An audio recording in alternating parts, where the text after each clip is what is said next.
NEET 2026 के लिए मैं जो मोस्ट इंपॉर्टेंट इनऑर्गेनिक क्वेश्चन है बच्चों उसको डिस्कस करने जा रहा हूँ। आइए देखते हैं वो क्वेश्चन कौन कौन से हैं और उनका क्या सोल्यूशन है। ठीक है, पहला क्वेश्चन है यहाँ बच्चों, select the correct order of first ionisation energy. देखिए ऑप्शन देखिए, copper less than zinc, zinc less than gallium, ठीक है, silver less than cadmium, cadmium less than indium, mercury more than gold, gold more than thallium, ठीक है, और none of these एक option आ रहा है। बच्चों इसमें गैलियम, इंडियम, थैलियम को छोड़ दिया जाए तो copper, zinc, silver, cadmium, mercury, gold ये सभी ट्रांजिशन मेटल्स हैं, ठीक है। और यहाँ पे copper 3d10 argon 3d10 4s1 condition है, और जिंक का जो है इलेक्ट्रॉनिक कन्फिग्रेशन देखेंगे तो वहाँ भी argon 3d10 4s2 full field condition है ना। तो जिनका ऑर्बिटल फुल फील्ड होता है उनकी आयोनाइजेशन एनर्जी क्या होती है, ज़्यादा होती है। तो नो डाउट यहाँ पे तो कुछ गड़बड़ है, पहला ऑप्शन तो बिल्कुल सही नहीं होना चाहिए। सिमिलरली ऐसे इंडियम का कैडमियम, कैडमियम यहाँ दिखा रहा है, कैडमियम भी क्या है, जिंक कैडमियम, कैडमियम किस फैमिली का है, ट्रांजिशन मेटल्स का है, जो लास्ट 12th ग्रुप का है, ठीक है। तो जिंक के जस्ट नीचे आता है, नो डाउट यहाँ भी ये गलत है, ठीक है। कैडमियम का लेस देन इंडियम नहीं होगा, है ना, कैडमियम का ज्यादा होना चाहिए इंडियम से, ठीक। तो ये ऑप्शन भी गड़बड़ है। अच्छा एक बात बच्चों, मैंने जब डी ब्लॉक पढ़ाते हुए डिस्कस किया था आयोनाइजेशन एनर्जी कि मर्करी सोर्स the highest ionisation energy in whole transition metals, transition metal या डी ब्लॉक मेटल्स में हमने बताया था कि मरकरी की आयोनाइजेशन एनर्जी सबसे हाईएस्ट होती है। तो यहाँ पे देखिए ये ऑप्शन सीधे सीधे दिख रहा है कि मरकरी क्या है, गोल्ड से ज्यादा है, और gold no doubt transition metal है ये भी, तो ये किससे ज्यादा होगा, थैलियम से ज्यादा होगा। तो ऑप्शन सी इज करेक्ट, है ना। ये आप इस तरह के क्वेश्चन ये शो करते हैं कि आप सिर्फ एक रटे रटाए क्वेश्चन को भी अगर आपके दिमाग में चीजें हैं, एक भी पॉइंट आप जानते हैं, तो इस तरह के क्वेश्चन के आंसर को आप बना सकते हैं। Now the next question, the incorrect decreasing order of atomic radii. देखिए एटॉमिक रेडियाई के यहाँ डिक्रीजिंग ऑर्डर देखना है आपको। तो बच्चों देखते हैं, magnesium more than aluminium, aluminium more than carbon, carbon more than क्या है, ऑक्सीजन, ठीक है। तो इसमें इनकरेक्ट ऑप्शन पूछ रहा है। तो हम जब लेफ्ट टू राइट, जनरली हम जब लेफ्ट टू राइट जाते हैं तो एटॉमिक रेडियाई क्या होती है, डिक्रीज करती है और टॉप टू बॉटम बढ़ती है ना। नोबल गैसेस को छोड़कर, नोबल गैसेस अपने पीरियड में सभी क्या होते हैं, उनकी रेडियाई ज्यादा होती है क्योंकि वहां पे वान डेर वाल रेडियाई पाई जाती है, ठीक है। तो यहाँ मैग्नीशियम बड़ा है एल्युमिनियम से, बात सही है, और एल्युमिनियम बड़ा है कार्बन से, और कार्बन की साइज बड़ी है ऑक्सीजन से, बिल्कुल सही है ये।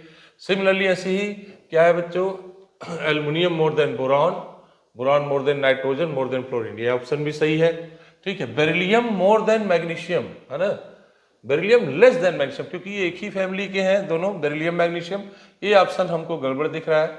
और मैग्नीशियम मोर देन एल्युमिनियम होगा, ये बात भी सही है, लेकिन ये यहाँ पे ये ऑप्शन सी इज क्या, इनकरेक्ट, क्योंकि बेरिलियम कभी भी ज्यादा नहीं हो सकता, किससे, मैग्नीशियम ज्यादा नहीं हो सकता, ठीक है। बाकी सिलिकॉन ज्यादा होगा फास्फोरस से, ये बात भी सही है, फास्फोरस बड़ा होगा क्लोरीन से, क्लोरीन बड़ा फ्लोरीन से, यानी option C is correct. Next question बच्चों, the energy of 2s orbital is greater than sigma star 1s orbital because. अच्छा ये देखिए, जो मॉलिक्यूलर ऑर्बिटल थ्योरी बच्चे पढ़े वही इस तरह के क्वेश्चन को समझ पाएंगे। फिलहाल मुझे इंपॉर्टेंट क्वेश्चन डिस्कस करने हैं, तो यह एक इंपॉर्टेंट क्वेश्चन है, मैं इसको डिस्कस कर रहा हूं। देखिए, the energy of sigma 2s orbital is greater than sigma star 2s। तो भाई सीधी सी बात है, हालांकि एंटी बॉन्डिंग मॉलिक्यूलर ऑर्बिटल की एनर्जी क्या होती है, बॉन्डिंग ज्यादा होती है, लेकिन वो सेम सब सेल के लिए होता है। जब सेल चेंज हो जाए तो more the number of cell, है ना, मोर एनर्जी।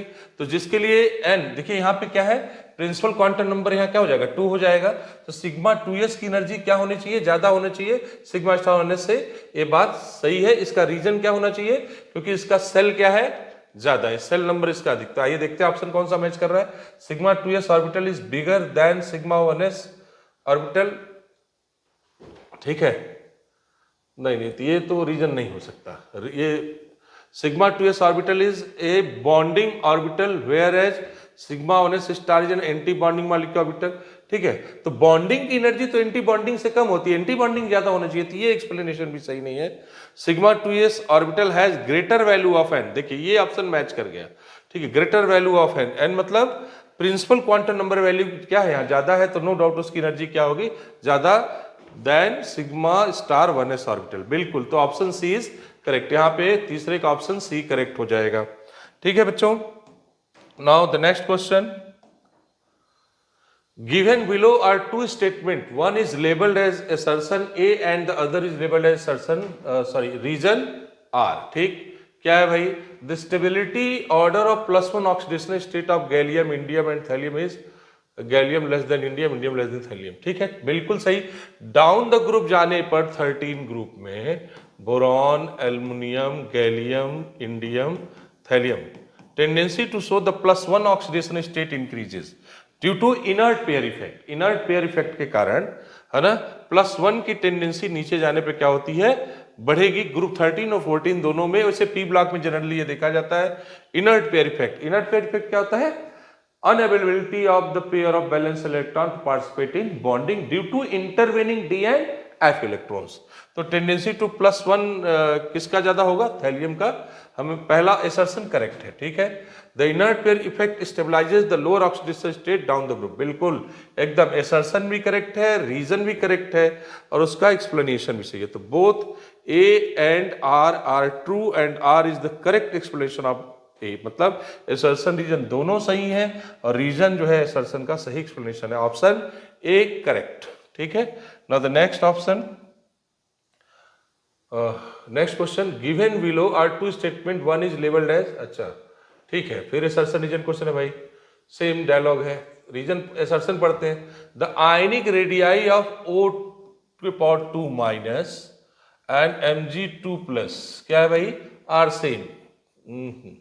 इनकी आइसो इलेक्ट्रॉन, ठीक है, both O2 minus and Mg2+ are isoelectronic, no doubt दोनों आइसो इलेक्ट्रॉनिक है क्योंकि इनमें नंबर ऑफ इलेक्ट्रॉन्स क्या है, सेम है, 10 इलेक्ट्रॉन्स। इनके 12 से 2 निकल गया, यहाँ भी 10 इलेक्ट्रॉन्स, तो इनमें नंबर ऑफ इलेक्ट्रॉन्स क्या है, सेम है। तो ये आइसो इलेक्ट्रॉनिक्स तो हो गए, है ना, लेकिन इनकी एटॉमिक रेडियाई इक्वल नहीं हो सकती। आयनिक, देखिए जितने ज्यादा एनायनिक चार्ज होगा, निगेटिव चार्ज जितनी ज्यादा होगी, रेडियाई उतनी ज्यादा होनी चाहिए। ठीक है, इस बात को क्लियर कर लीजिए। और जितने ज्यादा पॉजिटिव चार्ज आएगा, न्यूक्लियर इफेक्टिव चार्ज बढ़ जाएगा, तो रेडियाई कम हो जानी चाहिए। तो यहाँ पे जो है असर्शन रॉन्ग है और रीजन करेक्ट। तो असर्शन रॉन्ग है ना, मतलब A is false but R is true, option D is correct. ठीक है, the next, Pauling electronegativity values, Pauling scale जो होता है यूज करते हैं इलेक्ट्रोनेगेटिविटी के लिए, क्या कह रहा है, values for elements are useful in predicting. Pauling scale क्या प्रेडिक्ट करता है बच्चों, सीधा सीधा पढ़ाया हुआ क्वेश्चन, एकदम फैक्ट बेस्ड है, पोलैरिटी ऑफ द मॉलिक्यूल, है ना, ये पोलैरिटी को रिप्रेजेंट करता है, यानी ऑप्शन सीधे पहला ऑप्शन ही मिल गया correct. Next, aluminium oxide is not reduced by chemical reaction since. अच्छा, ये केमिकल रिएक्शन में इसको रिड्यूस नहीं किया जा सकता, क्यों, aluminium oxide is reactive, reducing agent contaminate, aluminium oxide is highly stable, the process pollutes the environment. No, aluminium oxide is highly stable, क्योंकि एल्युमिनियम ऑक्साइड का जो फॉर्मेशन है Al2O3, ये हाईली एक्सोथर्मिक प्रोसेस होता है। जो इसका फॉर्मेशन होता है बच्चों, हाईली एक्सोथर्मिक होता है, हाईली एक्सोथर्मिक। हाईली एक्सोथर्मिक होने से अगर किसी को बनने में अब ज्यादा एनर्जी खर्च हो रही, तो नो डाउट उसको ब्रेक करने में भी एनर्जी हमें ज्यादा चाहिए। तो यहाँ पे एल्युमिनियम ऑक्साइड जो है बहुत ज्यादा स्टेबल है, इसलिए किसी केमिकल रिएक्शन में इजिली रिड्यूस्ड नहीं होगा, not reduced by chemical reaction. तो इसके लिए ऑप्शन कौन सा करेक्ट है, option C is correct, aluminium oxide is highly stable. The next question, XgF4 on partial hydrolysis produce. देखो बच्चों, मैंने XgF4, XgF2, XgF6 सबके पढ़ाए हैं, नोट्स को अच्छे से रिवीजन करें या जाके एनसीईआरटी से इसको रिवीजन करें जरूर, क्योंकि यहां से क्वेश्चन बनने के बहुत ज्यादा चांस होते हैं। देखिए कह रहा है पार्शियल हाइड्रोलिसिस, नो डाउट इसके पार्शियल हाइड्रोलिसिस से हमको तो याद है बच्चों क्या हो जाएगा, XgO-F2, option B is correct. ये क्वेश्चन देने का मेरा सिर्फ एक ही लॉजिक है कि इस तरह के क्वेश्चन को आप जरूर रिवीजन करें, बहुत इंपॉर्टेंट क्वेश्चन है। Next, aluminium chloride exist as a dimer Al2Cl6, है ना, in solid state as well as in solution of non polar solvent such as benzene, when dissolve in water it gives. अच्छा भाई ठीक है, Al2Cl6 एक solid in solid state as well as in solution of non polar solvent such as benzene when dissolve in water. अच्छा, इसको water में अगर हम ले जाते हैं तो क्या होगा? एकदम ये एकदम तो बहुत फेमस है भाई, ये कॉम्प्लेक्स कंपाउंड बनाता है Al जो है Al H2O होल 6, ठीक है, और ये 2 टाइम्स करीब बनने का, इसको बैलेंस 6 है नहीं तो 6 क्लोराइड आए और बैलेंस करें वाटर 12H2, ठीक है। तो ये देखिए ऑप्शन कहाँ मैच कर रहा है इस पे आपका हो जाना चाहिए कितना, ये +3 चार्ज आ जाएगा, ठीक है। तो कौन सा ऑप्शन मैच कर रहा है? Option B is correct, option B is correct. अगर ये 2 मोल्स के लिए 1 मोल के लिए ऑप्शन बी इज करेक्ट, ठीक है। ये भी क्वेश्चन पढ़ाया हुआ है ना। Hydrofluoric acid is not preserve in glass bottle because it reacts with the visible part of light. No, गलत बात। It reacts with the sodium oxide of the glass composition, ये भी गलत बात। It reacts with aluminium oxide of the glass composition, ये भी गड़बड़ है। It reacts with the silicon dioxide of the glass, बिल्कुल सही। हाइड्रोफ्लोरिक एसिड को अगर ग्लास में रख दे तो SiO2 से रिएक्ट कर जाता है। अगर SiO2 से रिएक्ट करेगा तो क्या बनाएगा? SiF4 प्लस वाटर, और इस तरह से कांच जो है क्या हो जाएगा? टूट जाएगा। कांच जो है ग्लास ब्रेक कर जाएगा, ठीक है। जब वो ब्रेक कर जाएगा तो वो फिर हमारे किसी काम का नहीं रहेगा, ठीक है। इसीलिए बच्चों it reacts with silicon dioxide of the glass, तो ऑप्शन डी इज करेक्ट। या ऑप्शन डी इज करेक्ट, या ऑप्शन इसका डी बिल्कुल करेक्ट है, कोई कंफ्यूजन मत रखना, बहुत फेमस क्वेश्चन है ये। Which compound is prepared by the following reaction? Okay, ठीक, 2:1 मोलर रेशियो, एकदम वेल नोन। क्या है? XeF2। अलग अलग बने मोलर रेशियो लेकर, वॉल्यूम रेशियो लेकर के निकल ट्यूब से पास करके इसको बनाया हुआ है, ध्यान दीजिएगा। यहाँ ऑप्शन बी इज करेक्ट। अच्छा, कुछ बच्चे इसको देखेंगे उनको लगे क्या कर देना चाहिए? ऑप्शन ए कर देना चाहिए, गड़बड़ हो जाएगा। क्या होगा? ऑप्शन बी करेक्ट होगा, यहाँ पे ध्यान देना। और ऐसे क्वेश्चन को रिवीजन भी करते चले जाना। The boiling point of hydrides of group 16 are in order. देखिए ये क्वेश्चन इतना फेमस है कि इसको असर्शन, रीजन, स्टेटमेंट कई तरीके से घुमा घुमा के पूछता है, और ये क्वेश्चन देने के पीछे मेरा लॉजिक सिर्फ है कि इसके कॉन्सेप्ट को मैं आपको समझा सकूं, जबकि बहुत पढ़ा है बच्चों को। क्या है देखते हैं बच्चों, है ना। देखिए जितने भी हाइड्राइड ऑफ ग्रुप 16 है, H2S, H2O, H2S, H2SC और H2TE, ठीक है। तो देखिए ये तो हो गए नॉन पोलर, ये नॉन पोलर हो गए, और ये हो गया पोलर। और पोलर है और यहां होगा intermolecular hydrogen bonding, intermolecular hydrogen bonding. और आप जानते हैं इंटरमॉलिक्यूलर हाइड्रोजन बॉन्डिंग की वजह से वाटर की बॉइलिंग पॉइंट सबसे यहां ज्यादा होगी। अच्छा, क्योंकि ये पोलर है, boiling point directly proportional to physical force, इसलिए वाटर को यहां हमने सबसे आगे कर दिया। बाकी ये सभी नॉन पोलर, तो नॉन पोलर जो मॉलिक्यूल है वहां boiling point is directly proportional to molecular mass या मॉलिक्यूलर वेट या van der Waals force. Van der Waals force is also directly proportional to molecular weight. तो यहाँ पे ट्रेंड क्या हो जाएगा? उलट जाएगा।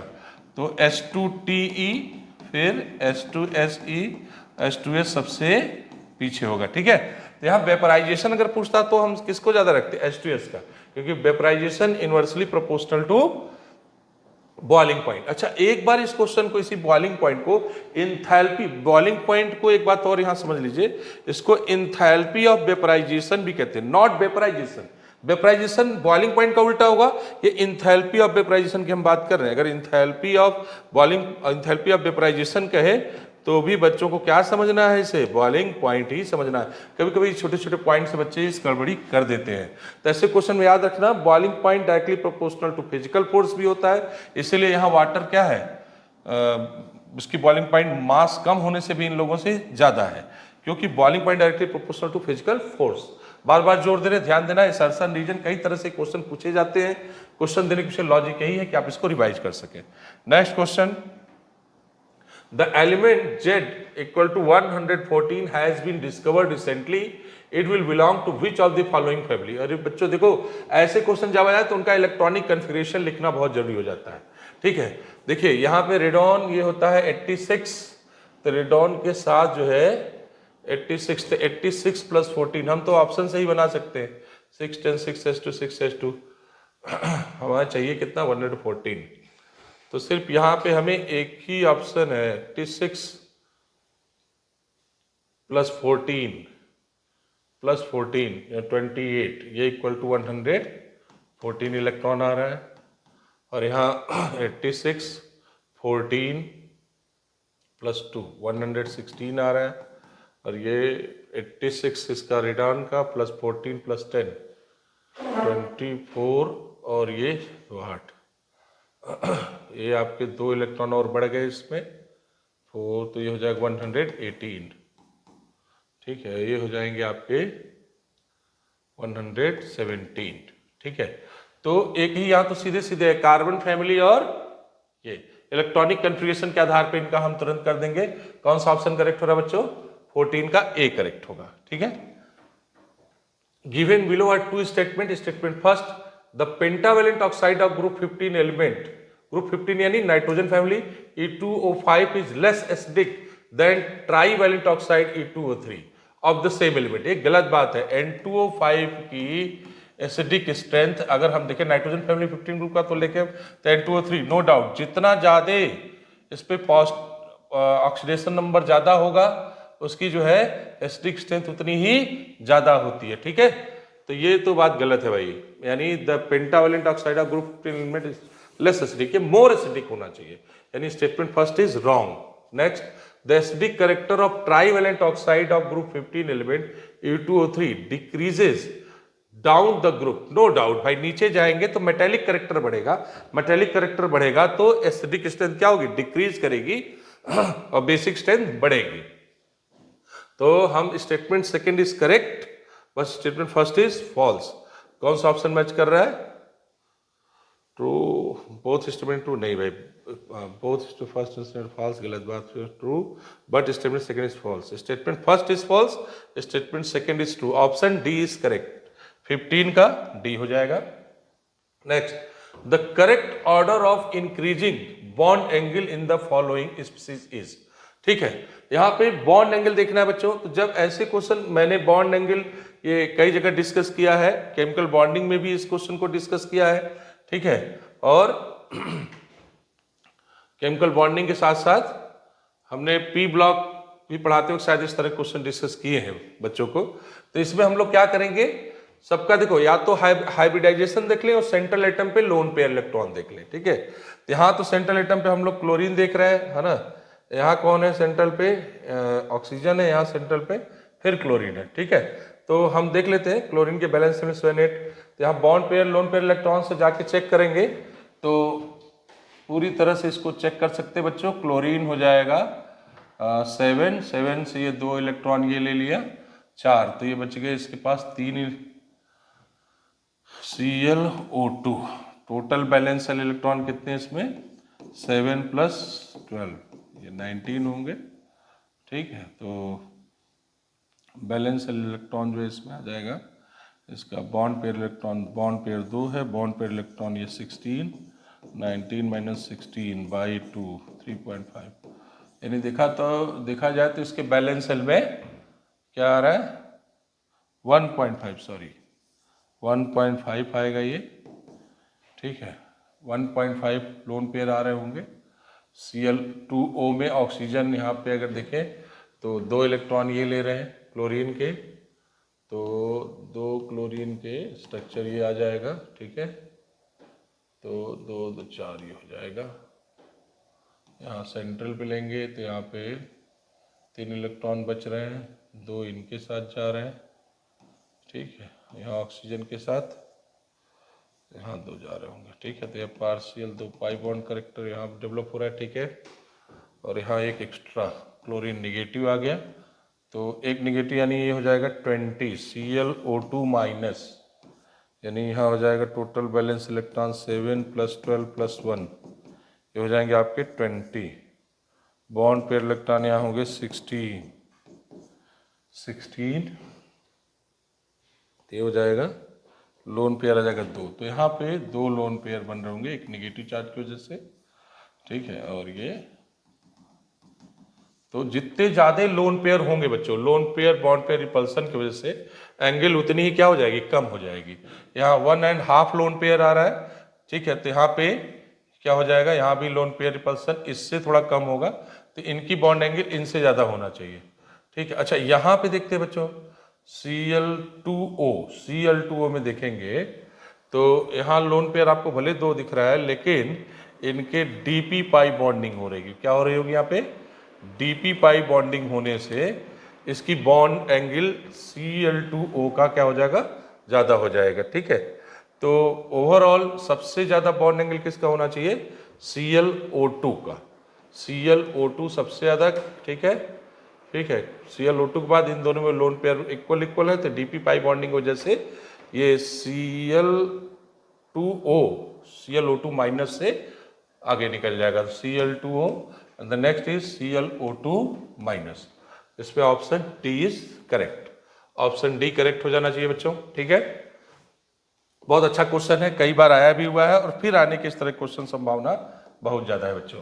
Next, compound form when the noble gases get interpret in the cavities of crystal lattice of certain organic and inorganic compound are known as, ठीक है। देखिए भाई, इसमें नोबल गैसेस जो है में जो गेट इंट्रैप्ड है, इंट्रैप्ड मतलब उसमें नोबल गैसेस में छोटे छोटे मॉलिक्यूल आकर के जो बंद हो जाते हैं, cavities of crystal lattice of certain organic and inorganic compound. देखिए जैसे हमने बताया था कि ये नोबल गैसेस का फिनॉल है, इस केस में तो इसको हम लोग क्लैथरेट्स कहते हैं, इसको हम लोग क्लैथरेट्स कहते हैं। जैसे यहाँ हीलियम है, ठीक है, इनमें आके ऐसे ट्रैप हो गया, ये मतलब इसमें कोई बॉन्डिंग नहीं है, इसको कोई केमिकल बॉन्डिंग नहीं है, नॉन केमिकल बॉन्ड कंपाउंड बोला जाता है, मतलब इसमें कोई केमिकल बॉन्डिंग नहीं है, कोई स्मॉलर नोबल गैसेस इनमें ट्रैप्ड हो गया है, तो इसको हम लोग क्लैथरेट्स बोलते हैं, इस तरह कंपाउंड्स को क्लैथरेट्स बोलते हैं। ओके, तो now option B is correct, ज्यादा सोचना ही नहीं है। How many bridging oxygen atom are present in P4O10? देखिए बहुत फेमस क्वेश्चन है, बहुत बार हमने बताया था, केज लाइक स्ट्रक्चर ये बनाता है, केज लाइक, पिजड़े के जैसा। तो ब्रिज ऑक्सीजन एटम पूछ रहा है, इसमें बहुत कुछ, कभी हाइब्रिडाइजेशन से रिलेटेड पूछ लेगा, कभी पूछ लेता है सिग्मा बॉन्ड कितने हैं, कितने ब्रिज हैं, ये सब काउंट करना पड़ता है, तो इस पर काउंट कर सकते हैं आप, है ना।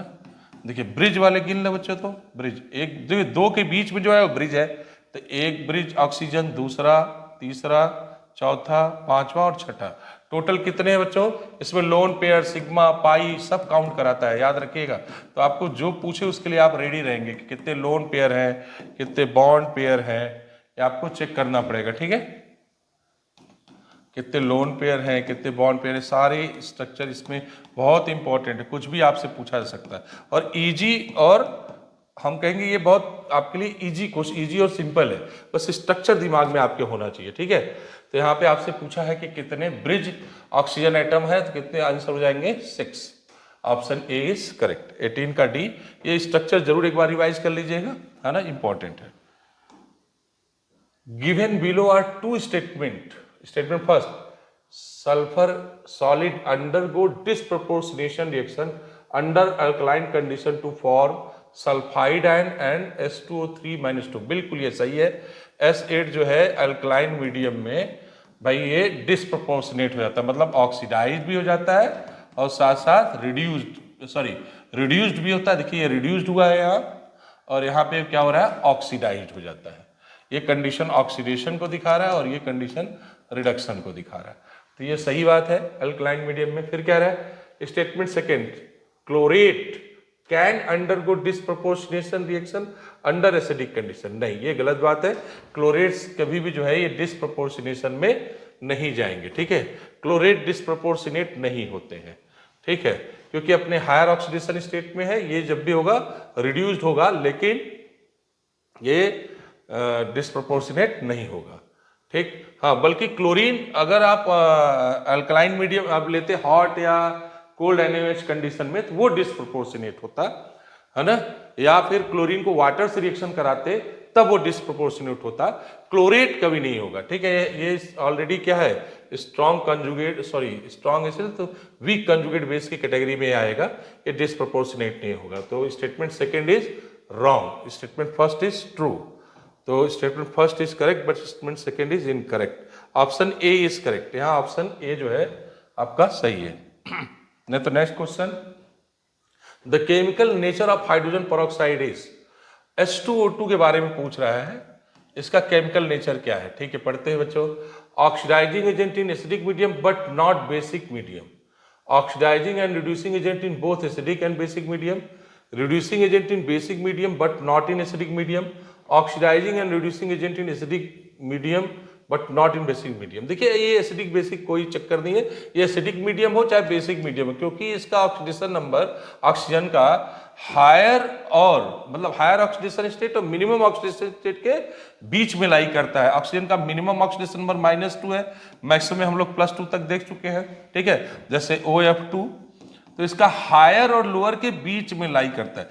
जिस भी एलिमेंट का ऑक्सीडेशन नंबर हायर और लोअर के बीच में आता हो वो ऑक्सीडाइजिंग और रिड्यूसिंग एजेंट दोनों की तरह बिहेव करते हैं। तो H2O2 यहाँ पे एसिडिक मीडियम हो चाहे बेसिक मीडियम हो, ऑक्सीडाइजिंग और रिड्यूसिंग एजेंट दोनों की तरह बिहेव करेगा। यहाँ पे इसका क्या है, +2। ठीक है, तो ये भी ध्यान देते रहेंगे, ये oxidising and reducing agent in both acidic and basic medium, option second is correct. Next question, color of iodine solution is disappeared by shaking it with aqueous solution of। अच्छा, ये तो बहुत फेमस क्वेश्चन है बच्चों, हम लोग redox में भी इसको पढ़ चुके हैं, है ना, ध्यान होगा आपको, और इसको बैलेंसिंग ऑफ रिडॉक्स रिएक्शन में भी देख चुके हैं। ठीक है, या टाइट्रेशन वाले क्वेश्चन जब हम मोल कॉन्सेप्ट पढ़ाते हैं वहां भी डिस्कस किया है कि अगर आयोडीन को क्या कह रहा है, iodine solution is disappeared shaking it with aqueous solution of Na2H2O3। तो Na2H2O3 के जब एक्वस सोल्यूशन से इसको रिएक्शन कराते हैं तो ये सोडियम टेट्राथायोनेट Na2S4O6 + 2NaI, है ना, ये रिएक्शन है, बहुत फेमस है। इसमें इक्विवेलेंट वेट भी इसका पूछा जाता है। ये हाइपो सोल्यूशन है और सोडियम टेट्राथायोनेट है। कई बार तो यही क्वेश्चन पूछा है कि अगर इसका रिएक्शन कराएंगे तो यहाँ क्या बनेगा। ऑप्शन में ऐसे न दे के दे देता है S4O6 - 2। ध्यान देना, ये एकदम करेक्ट है ऑप्शन, यही एकदम वेल नोन क्वेश्चन है ये, इसीलिए शायद मैंने दिया भी है आपको कि आप इससे रिवीजन कर सकें। बढ़िया क्वेश्चन है ये। ठीक है, option B is correct. On heating lead nitrate the product form is, ठीक है, on heating lead nitrate PbNO3 whole twice. अगर इसको आप हीट कर दे बच्चों तो नो डाउट NO2 गैस निकलता है। तो बहुत फेमस क्वेश्चन है, क्या निकलता है, NO2 गैस। तो कौन, NO N2, option B is correct, है ना, ऑप्शन बी इज करेक्ट। ठीक, बढ़िया क्वेश्चन है ये।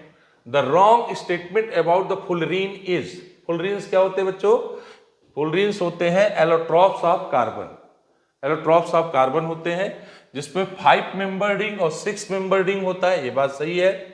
ठीक है, और इसमें कार्बन का हाइब्रिडाइजेशन जो है sp2 भी होता है, ये भी सही है।